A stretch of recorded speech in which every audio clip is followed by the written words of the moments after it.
Hello दोस्तों, तो फिर से हमारे इस चैनल पर आप लोगों का स्वागत है। दोस्तों, आज हम इस वीडियो में आकाशगंगा के बारे में अध्ययन करने वाले हैं दोस्तों, जिसे कि अंग्रेजी में गैलेक्सी के नाम से जानते हैं।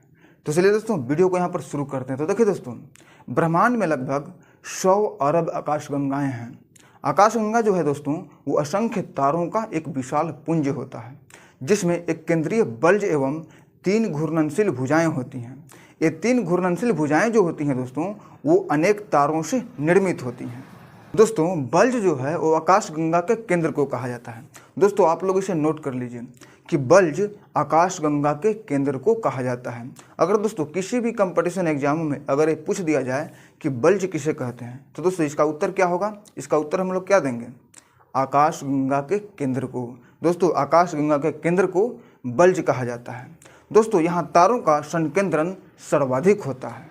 दोस्तों, आकाशगंगा के निर्माण का प्रारंभ हाइड्रोजन गैस से बने विशाल बादलों के संचयन से होती है, जिसे दोस्तों निहारिका कहा जाता है।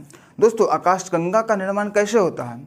इसका उत्तर क्या होगा? अगर कहीं से अगर कोई आपसे सवाल कर दे कि आकाशगंगा का निर्माण कैसे होता है, या किसी भी कंपटीशन एग्जाम में पूछ दिया जाए, तो इसका उत्तर हम लोग क्या देंगे दोस्तों? देखिए, इसका उत्तर होगा हाइड्रोजन गैस से बने विशाल बादलों के संचयन से आकाशगंगा का निर्माण होता है, जिसे दोस्तों निहारिका कहते हैं। दोस्तों, निहारिका के बढ़ते आकार में गैसों के समूह गैसीय पिंड में परिवर्तित हुए, जिनसे तारों का निर्माण हुआ। दोस्तों, अगर कोई आपसे क्वेश्चन कर दे कि तारों का निर्माण कैसे हुआ, दोस्तों आप इसको नोट कर लीजिए। कोई आपसे क्वेश्चन कर सकता है, तो उसका जवाब क्या देंगे? तो उसका जवाब यही है दोस्तों कि निहारिका के बढ़ते आकार में गैसों के समूह गैसीय पिंड में परिवर्तित हुए, जिनसे तारों का निर्माण हुआ। दोस्तों, परमाणु हाइड्रोजन आकाशगंगा में तारे के निर्माण के लिए आवश्यक मूल तत्व हैं। दोस्तों, प्रत्येक आकाशगंगा में लगभग 100 अरब तारे होते हैं। दोस्तों, प्रत्येक आकाशगंगा में कितने तारे होते हैं?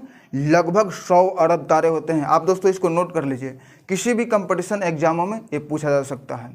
दोस्तों, आकाशगंगाओं के प्रतिसरण नियम का प्रतिपादन एडविन पी हब्बल ने वर्ष 1920 ईस्वी में किया था। दोस्तों, इसको भी आप नोट कर लीजिए, किसी भी कंपटीशन एग्जामों में पूछा जा सकता है। अगर ये सवाल पूछ दिया जाए किसी भी कंपटीशन एग्जाम में कि आकाशगंगाओं के प्रतिसरण नियम का प्रतिपादन किसने किया था, तो दोस्तों इसका उत्तर क्या होगा? इसका उत्तर हम लोग क्या देंगे?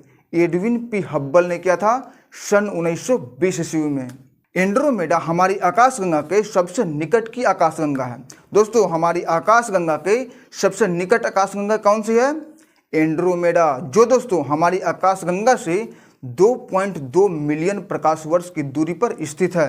दोस्तों, हमारी आकाशगंगा को मंदाकिनी कहा जाता है।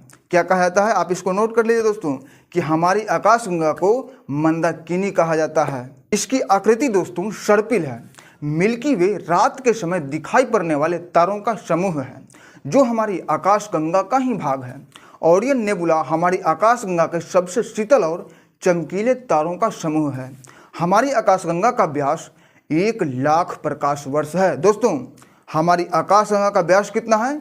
1 लाख प्रकाश वर्ष है। दोस्तों, आप इसको नोट कर लीजिए, किसी भी कंपटीशन एग्जामों में पूछा जा सकता है कि हमारी आकाशगंगा का व्यास कितना है, तो इसका उत्तर क्या होगा? 1 लाख प्रकाश वर्ष। दोस्तों, आकाशगंगाओं के समूह या श्रृंखलाओं को सुपर क्लस्टर कहा जाता है। सरस्वती सुपर क्लस्टर ब्रह्मांड में अब तक ज्ञात सर्वाधिक बृहद संरचनाओं में से एक है। दोस्तों, आकाशगंगाओं के समूह या श्रृंखलाओं को क्या कहा जाता है? Super cluster. आप इसको नोट कर लीजिए दोस्तों, किसी भी एग्जाम में पूछा जा सकता है। सूर्य हमारी आकाशगंगा का एक तारा है। यह आकाशगंगा की परिक्रमा 250 मिलियन वर्षों में कर सकता है। यानी कि दोस्तों, सूर्य हमारी आकाशगंगा की परिक्रमा 25 करोड़ वर्षों में कर सकता है। इस अवधि को ही दोस्तों ब्रह्मांड वर्ष कहते हैं। दोस्तों, प्लेनेमस सौरमंडल से बाहर बिल्कुल एक जैसे दिखने वाले जुड़वा पिंडों का एक समूह है।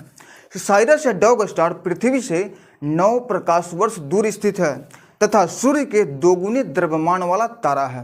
दोस्तों, 1 प्रकाश वर्ष बराबर होता है 9.46 गुना 10 के पावर 12 किलोमीटर। दोस्तों, आप इसको नोट कर लीजिए, 1 प्रकाश वर्ष बराबर होता है 9.46 गुना 10 के पावर 12 किलोमीटर। दोस्तों, साइरस जो है वह सूर्य से 20 गुना अधिक चमकीला और यह रात्रि में दिखाई पड़ने वाला सर्वाधिक चमकीला तारा है। प्रकाश वर्ष दोस्तों दूरी का मात्रक होता है। एक प्रकाश वर्ष वह दूरी है जो प्रकाश एक पृथ्वी वर्ष में तय करता है। दोस्तों, प्रोक्सिमा सेंचुरी सूर्य का निकटतम तारा है। यह सूर्य से 4.3 प्रकाश वर्ष दूर है। दोस्तों, गैलीलियो ने सन 1609 ईस्वी में पहली बार दूरबीन का प्रयोग करते हुए रात में आकाश का अध्ययन किया। दोस्तों, प्रोक्सिमा सेंचुरी जो तारा है वह सूर्य से कितना दूर है? 4.3 प्रकाश वर्ष दूर है। दोस्तों, आप इसको नोट कर लीजिए। उन्होंने दोस्तों ऐसे तारों की पहचान की जिन्हें नंगी आंखों से नहीं देखा जा सकता है। दोस्तों, जेम्स वेब दूरदर्शी विश्व की सबसे बड़ी अंतरिक्ष दूरदर्शी है। दोस्तों, आप इसको नोट कर लीजिए। विश्व की सबसे बड़ी अंतरिक्ष दूरदर्शी कौन सी है? जेम्स वेब दूरदर्शी है दोस्तों। और दोस्तों, इसका प्रक्षेपण जो है एरियन 5 रॉकेट के माध्यम से 25 दिसंबर 2021 को फ्रेंच गुयाना से किया गया। यह अब तक दोस्तों अंतरिक्ष में प्रक्षेपित सबसे बड़े दर्पण से युक्त विशाल अवरक्त दूरबीन है। यह नासा, यूरोपीय अंतरिक्ष एजेंसी तथा कनाडाई अंतरिक्ष एजेंसी का एक साझा मिशन है। इसे दोस्तों हबल दूरबीन का उत्तरवर्ती माना जाता है। यह वर्तमान में दोस्तों अंतरिक्ष में एक बिंदु पर है जिसे सूर्य पृथ्वी L2 लैग्रेंज बिंदु के रूप में जाना जाता है। लैग्रेंज पॉइंट 2 पृथ्वी सूर्य प्रणाली के कक्षीय तल के 5 बिंदुओं में से एक है। दोस्तों, यहाँ पर समझने वाली बात यह है कि सूर्य पृथ्वी L2 क्या है। तो देखिए दोस्तों, सूर्य पृथ्वी L2 वह जगह है जहाँ सूर्य और पृथ्वी का गुरुत्वाकर्षण बल इस तरह से संयोजित होता है कि वहाँ छोटी वस्तुओं की परिक्रमा अवधि पृथ्वी के समान होती है। दोस्तों, इतालवी फ्रांसीसी गणितज्ञ जोसेफी लुई लैग्रेंज के नाम पर रखा गया।